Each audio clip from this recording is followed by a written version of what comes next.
చైనాలోని వుహాన్లో మొదలైన corona virus ప్రపంచ దేశాలను వణికిస్తోంది. భారత్లో లాక్డౌన్ ప్రకటించినప్పటికీ వైరస్ వ్యాపిస్తూనే ఉంది. చూస్తుండగానే భారత్లో వేలల్లో కేసులు నమోదవగా 100కి పైగా ప్రాణాలు కోల్పోయారు.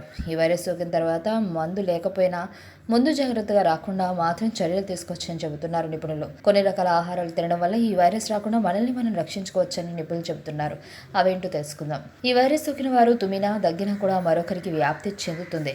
ఇప్పుడు వరకు దీనికి ప్రత్యేకంగా మందు అంటూ ఏదీ కనిపెట్టకపోయినా దాన్ని తగ్గించేందుకు తగిన ఏర్పాట్లు చేస్తున్నారు. ఆకుకూరలు శరీరంలో రోగనిరోధక శక్తిని పెంచడానికి విటమిన్ ఏ కీలక పాత్ర పోషిస్తుంది. ఈ విటమిన్ ఆకుకూరలు, క్యారెట్లో పుష్కలంగా లభిస్తుంది. ఇది రక్తంలో పెరిగిపోయిన టాక్సిన్లను, శరీరంలోకి దూరిన వైరస్ బ్యాక్టీరియాలను బయటకు నెట్టేయడానికి వ్యాధి నిరోధక వ్యవస్థకు సాయం చేస్తుంది. క్యారెట్లు, ఆకుకూరలు, చిలకడ దుంప, బ్రొక్కోలి, కీర, మామిడి పండ్లు, కర్బూజా, ఆప్రికాట్లలో పుష్కలంగా లభిస్తుంది.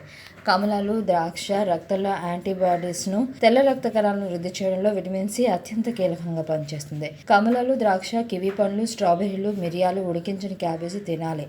గుడ్లు, పాలు రక్తంలో ఇన్ఫెక్షన్లకు కారణమయ్యే బ్యాక్టీరియా, వైరస్లను చంపే ప్రోటీన్ ఉత్పత్తికి విటమిన్ డి దోహదం చేస్తుంది. ఇది సూర్యరశ్మి నుండి లభిస్తుంది.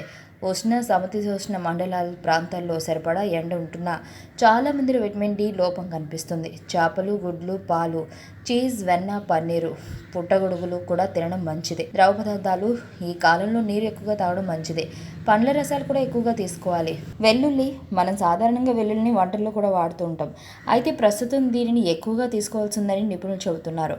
దీన్ని పచ్చిగా కానీ మెత్తగా పేస్ట్లాగా చేసి కానీ లేదా ఏదైనా సూప్ చేసుకొని కానీ తాగాలని చెబుతున్నారు. ఇలా వెల్లుల్లిని ఎక్కువగా తీసుకోవడం వల్ల ఈ కరోనా వైరస్ నుంచి దూరంగా ఉండవచ్చని సూచిస్తున్నారు. స్టార్ సోంపు, దీనిని కూడా ఎక్కువగా బిర్యానీలో వాడుతుంటారు.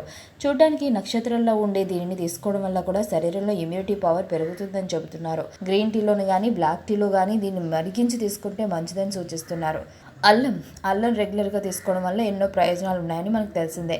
అయితే ఇప్పుడున్న పరిస్థితిలో ఖచ్చితంగా అల్లం తీసుకోవాలని చెబుతున్నారు. అల్లం రసం తాగడం కానీ, టీలో అల్లం వేసుకోవడం కానీ చేసి కూడా దీన్ని తీసుకోవచ్చు.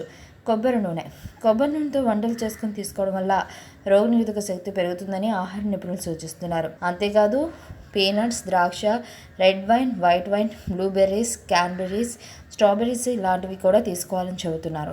కోకోవా, డార్క్ చాక్లెట్ లాంటివి కూడా మంచివని సూచిస్తున్నారు. అంతేకాకుండా పెప్పర్ కూడా తీసుకోవడం మంచిదని సూచిస్తున్నారు. విటమిన్ సి ఎక్కువగా ఉండే పండ్లు, కూరగాయలు ఎక్కువగా తీసుకోవాలని సూచిస్తున్నారు.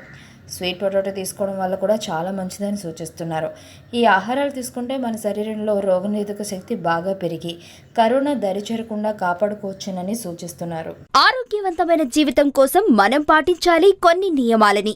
చిన్ని చిట్కాలతో చింతలేని జీవితాన్ని ఎలా గడపాలి అనే దానికి వీక్షిస్తూనే ఉండండి మన ఆరోగ్యం యూట్యూబ్ ఛానల్. మరిన్ని ఆరోగ్య సూత్రాలకు సబ్స్క్రైబ్ చేసుకోండి.